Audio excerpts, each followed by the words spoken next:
good morning, good afternoon, good evening. Hope you guys are doing well. Hope everyone's having a good day so far. Today, we are going to be talking about Life is Strange and why I love the series so much, man. This game, to me, or this series, is just like, it's definitely one of the best. Now, before we get into the series itself, I think we should, go back to where the idea of these choice-based games came from, and start with Telltale. If no one knows who Telltale is, they are, they did the Walking Dead series, and around that time, man, there was just so much that I loved about it. There there's so much I loved about that. I'm not even gonna talk about I'm talking about like the very first Walking Dead. Like, I think that was Telltale's best, and like I think it was the only game I really liked from them. There were so many, like, I watched YouTubers play through that game when I was younger. And dude, so many people were like tearing up like at the end. And I even played it myself and I was crying because, dude, that was like the best writing I have ever seen in like a choice-based game at the time. And just like that was where it all started, and it was that game that like made everyone kind of like, all right. Obviously there was like The Walking Dead season 2, which I did play, and that one was different. It didn't make me cry. It was more like I enjoyed it to an extent. I enjoyed the ending I got with it, but like after that, like I never played again. And obviously Telltale shut down, which was like really unfortunate. So I was just like, okay, well, who's gonna make these choice games now? Because there was no one at the time. Like it was kind of shocking that they shut down because I thought they were doing well, and no, that wasn't the case. But no, the first game was like, that was my introduction to choice games, and I loved it. And then Life is Strange came out in, I think it was 2016 or no, it was 2015. I think it was 2015 or something like that, because it took so long for the episodes for the first game to come out that, like, I swear to God, I think I was playing episode 5 by the end of my senior year. I think. I don't know, like, all the episodes coming out, like, over time, I think grew old for me, like, when episode 5 finally came out, because that was the most confusing episode of that first game. Like, it was wild to me with Life is Strange. But Life is Strange was such a different vibe. Like, I don't know why. It was like, I don't know, I was playing this, like, it felt strange. Like, it was a different type of game because obviously I had known The Walking Dead. I knew what it was. I watched the show. Not all the way through, though. I didn't finish watching that show. But I knew what it was, and for Life is Strange, it was such a different environment. There were different characters. It wasn't anything I had known before. It was completely different. And when superpowers got involved, I was like, what is happening? Because I actually did like a did I do? No, I didn't do a playthrough of it until I decided to stream it. And when I streamed it, that was like when I streamed it, that was like after a while after it come out. But I wanted to play through it again because the second game was coming out, and I think that was kind of that. And just before we get into, I think we should probably like talk about all the games before we get into like the other stuff that made me fall in love with them, because there's a lot of reasons. We'll get into it. But the next game that came out after that was Before the Storm, and it was a DLC prequel to the first game, which I loved. Personally, that is my second favorite Life is Strange game. I don't care if it's a DLC. I don't care that it's 3 episodes, although there's some stuff I didn't like about it. Like, I wish there had been 2 more episodes. I wish they had answered more questions. There was stuff that like bothered me about it, but it was still really good, and it covered a lot of story that I really wanted about, like, Rachel. I mean, the characters in the game were great, obviously, but yeah. So just all of that, like, That whole DLC was great. I call it a game because it is. It also got remastered on I think it got a PS5 remaster, which was cool. I played through the first game and the DLC, although there were some bugs. It wasn't a complete perfect remaster, but a remake, but it was good. Then obviously, Captain Spirit came out, which was the introduction to Life is Strange 2, which at the time we didn't know that was happening. We just assumed it was the next Life is Strange game. And dude, I'm gonna keep it a buck. I hated Life is Strange 2. I really did not like it. Like, I don't know what it was, man. The story for that game didn't grab me at all. I don't know if it grabbed anyone else. If it did, cool.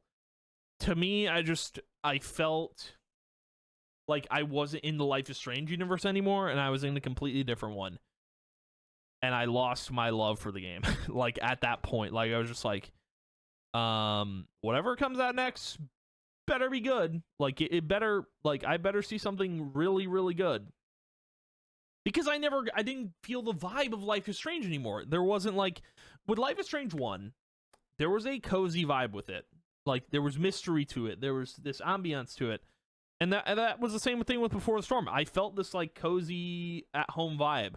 I don't know what it is. Like, I just felt that. And then with True Colors, and I think I want to get into why I like the games so much, or why I love them so much. There is a huge reason behind why I like the game so much, and it is that cozy vibe, and that at-homey feel, and it just feels good. The music of Life is Strange is literally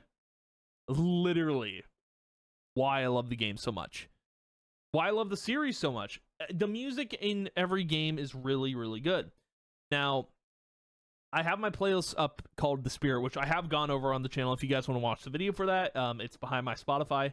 It's one of the videos on the channel. You can go and look for it. It's all kind of in one video. I go over all my playlists. But there's a lot of songs from Life is Strange that are in this playlist, and I discovered so much music through these games, man. That's the whole thing, is I discovered so much music from this series. It's crazy. So let's go over the artists that I actually discovered through Life is Strange, which I am grateful for. Angus and Julia Stone. Great group. Great duo. I don't know if they're a group. I'm calling them a duo because it's a brother and sister. And their songs are like acoustic, and it's great. I love it. Let's see here. Lanterns on the Lake is another. I think they're a band. They're like instrumental / they have a vocalist, I think, or it's a little bit of both. Let's see here. Message to Bears, like instrumental group. There are some vocals, I think, in some of the songs, but it's mostly instrumental. Let's see. Mudflow, Sid Matters, Novo Amor, or Novo, I think it's Novo Amor. Pretty sure if I'm getting that right. Yeah, so Novo Amor is a phenomenal artist. He's like, the thing is, I will talk about this artist real quick because he's an artist that, like, his sound, I want to, like, imitate it, but not completely copy it. I want to, like, I get inspiration from his sound. He's got, like, there's so many instruments he's using. I just want to know what they are, and I want to, like, use them in my own music that I want to start, like, producing, because I think it would be so cool, and I just love the sound of it. And his voice is just phenomenal. Novo Amor is like an artist I really have, like, all of his songs in, and it's just great. That might cover... No, that doesn't cover everything, because there is more in here, and I will go over them real quick.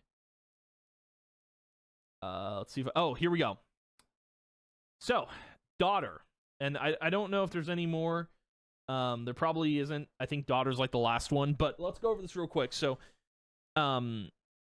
for Life is Strange 1, I found most of the artists through that game that I mentioned. Some of them not, but there was a lot of music in Life is Strange 1. A lot of variety in there, and the soundtrack was just great for the game overall. Now, Before the Storm and Life is Strange True Colors. Both of these games have their own dedicated soundtrack. Like, they're completely done by a group, and it's a full album, which is great. Like, Before the Storm is done by a group called Daughter, which phenomenal female vocalists. And it's just like really chill. It's not chill, but like it's almost like ambient music, I guess. But I don't know how to describe it other than that. I think like there's some acoustic elements, but the feel of Before the Storm really sets the tone with the music. I really think with that album.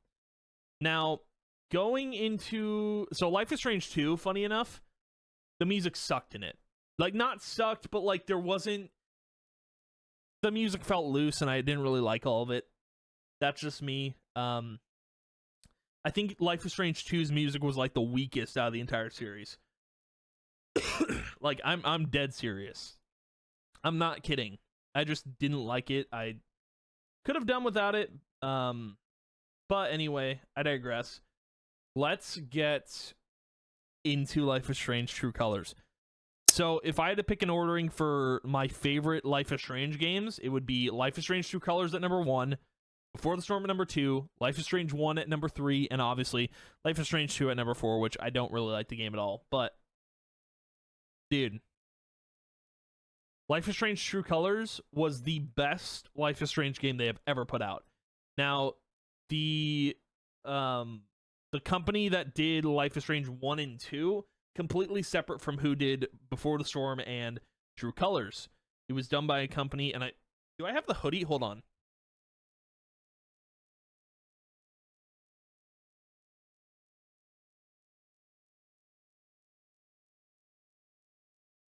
There we go. I have a hoodie that will show you the company that actually did Life is Strange True Colors. Deck 9. So, I don't remember who did Life is Strange 1 and 2. I think it was... I don't remember.